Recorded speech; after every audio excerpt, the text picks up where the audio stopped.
I'm Davy. I'm awesome. And welcome to Davy's Awesome Wrestling, where I review wrestling-related things all from the perspective of a fan, not an insider. So this week I am reviewing the new documentary on the WWE Network, i.e. Peacock, Woooooo!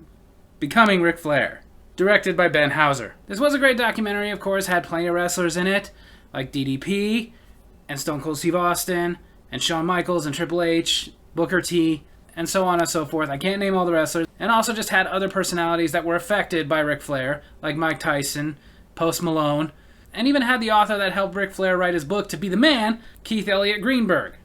He was a big part of this documentary. I will say this, though, as a fan who likes to read autobiographies, naturally I have read Ric Flair's book To Be the Man, and most of this, it's an hour and 51 minutes, well into an hour, basically covers just everything you read in that book. Starting with his adoption, how he was put up for adoption and adopted by the Flairs, his adoptive father being a doctor, so he grew up with a pretty privileged life. But that his adoption is very likely that he was a black market baby. Apparently where he was born, there was this big huge controversy that would have been around the time he was born, where women, especially single mothers, were being told, by the way, your baby died at childbirth, but really they were being stolen and taken to an adoption agency who was in on it.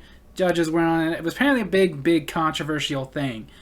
And it's very likely that he was one of those black market babies. But he also, like in the book mentions, didn't really seek out who his real mother was or anything like that, because he just really had no real curiosity into any of this. In his opinion, he grew up with great parents and a great life, so why bother? Although the book was written before it was revealed that he actually does have a brother out there, somebody he shares a mother with, but he still never met the guy and has no intention to.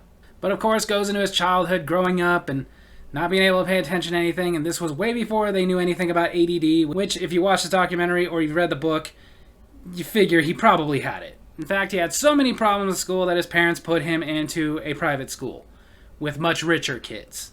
But in school he was an athlete, he played football, but when he got to college, flunked out, married his first wife Leslie, who was the mother of two of his children, Megan and David Flair, who Megan was actually a big part of this documentary.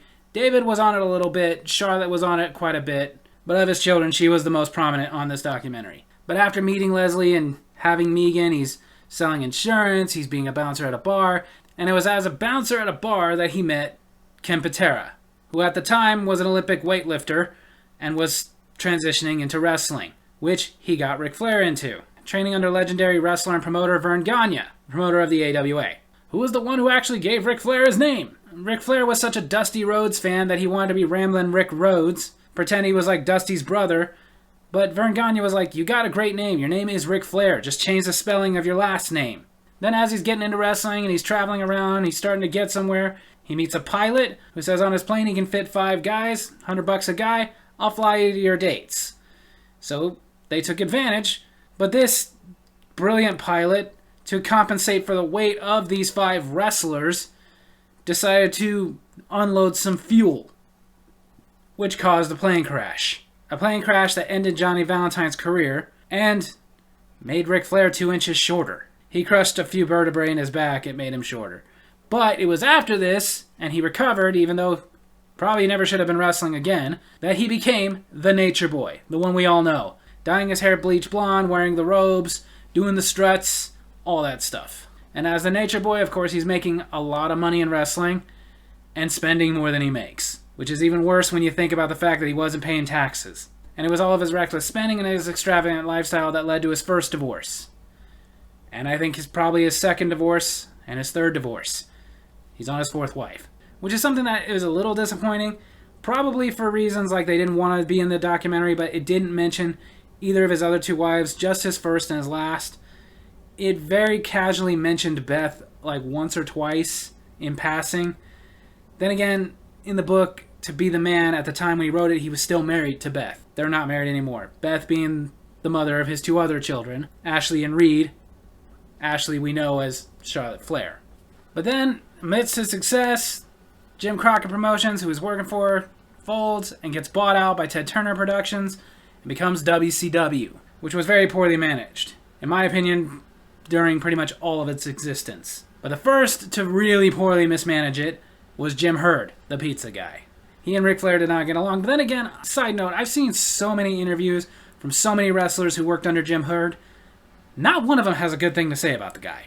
But Ric Flair especially, dumb. Like, he cut Ric Flair's iconic hair, which people make a big deal out of. I never really thought that was a big deal. However, the fact that he was cutting it because he was trying to change Ric Flair and call him Spartacus, God, that's so stupid. Which, of course, caused Ric Flair to say that was it and he was leaving WCW, and the only other game in town was the WWF. Which we all remember that run. That started with him coming in as the real world's champion with the digitized belt, and what led to what Ric Flair talks about as being his greatest moment in his career when he became the WWF champion. Which I kind of have to understand because that kind of solidified him as being the real world's champion. Because he left WCW as the champion and now was the WWF champion. However, in WWF, it was one of those things that was really hot for a minute and then very much cooled down. They say because fans of the WWF didn't really know anything outside the WWF. That's a theory, but I don't know if I agree with it. I think it was just the fact that Vince McMahon was doing like a youth movement. He was trying to start bringing in newer, younger guys. And Ric Flair was in his 40s at the time. So he was kind of getting phased out. And even Vince McMahon admitted, if you stay, you're going to end up getting phased out. Maybe you should just go back to WCW, which he did. Went back to WCW. Which was kind of the thing that WCW wasn't a place that made new stars. Like, when you think about it, there's very few stars that WCW made. WCW was more a place where the people who'd already made a name for themselves somewhere else could go have some more good runs. Basically, they only knew how to use people who were already established. And he was doing great in WCW for a minute, and then Eric Bischoff came in, and that's when the problem started. Ric Flair took very personally that Eric Bischoff really just kept burying him in any way, shape, or form he could. Which in the documentary, Eric Bischoff was in it and said that to him it was just business. I don't think I believe Eric Bischoff on that. Several wrestlers have told tales of him having meetings backstage saying that Ric Flair doesn't draw anything.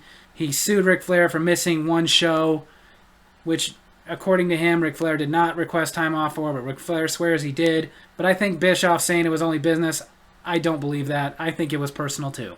But this affected Ric Flair's confidence so badly that even when WCW went out of business and got bought out by WWE, and a year later WWE brought him in, he had pretty much no confidence. Even though when he came in, The Undertaker jumped at the chance to work with him at WrestleMania 18, even though everybody was lining up to work with him because this is Ric Flair, he was the only person who didn't get that he was still Ric Flair. But eventually, Triple H came up with the idea to make a faction called Evolution and have Ric Flair in it, where Ric Flair was the past, Triple H was the present, and Randy Orton and Batista were the future, which was one of the best factions in wrestling history.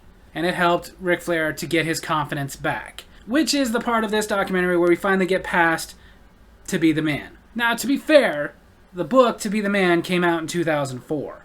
So almost 20 years have actually passed since that book was released. So a lot has happened since then. That book kind of ends with him being in Evolution, getting his confidence back, and having a Ric Flair Appreciation Night match with Triple H, but that was really, again, where it ended. After this, he spent a few more years in WWE until Vince McMahon was kind of pushing him to retire. Even at a storyline we all remember where Ric Flair said he would never retire, but Vince McMahon came out and said, the next match you lose is your last match.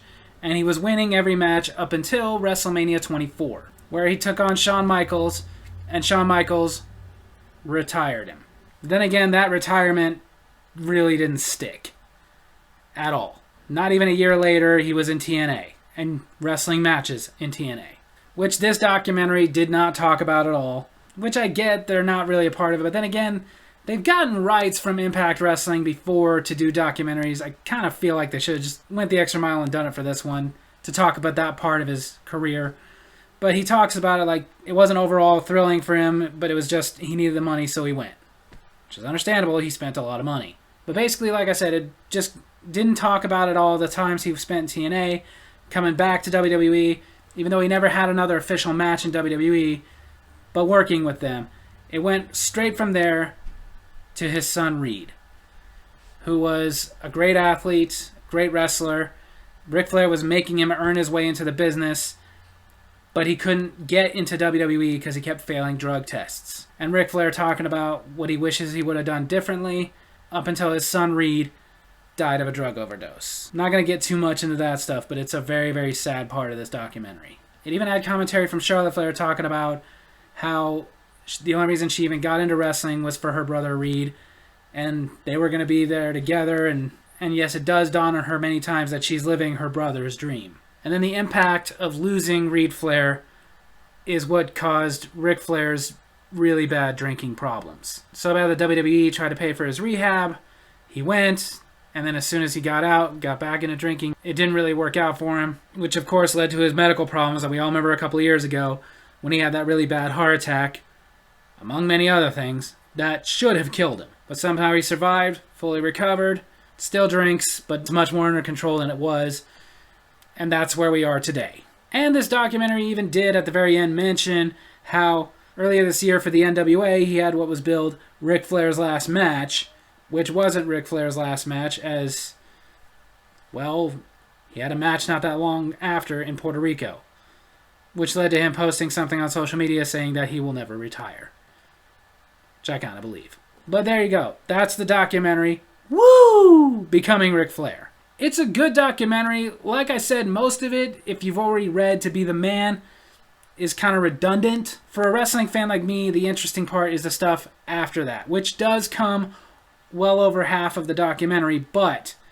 when it comes, it's like, okay, now here's some stuff I would like his inside view of. So like I said, it's good for any wrestling fan, especially if you're an avid Ric Flair fan, which is pretty much most wrestling fans. So on that note, I've given you guys the cliff notes, but I recommend you go on Peacock and check out Woo! Becoming Ric Flair. So there you have it. That's my wrestling review this week. I hope you guys enjoyed it. And if you did, make sure to hit like, hit subscribe, hit that little bell so you get notifications when I post new videos, and leave a comment. If you saw Woo! Becoming Ric Flair, tell me what you thought of Woo! Becoming Ric Flair. Love you guys.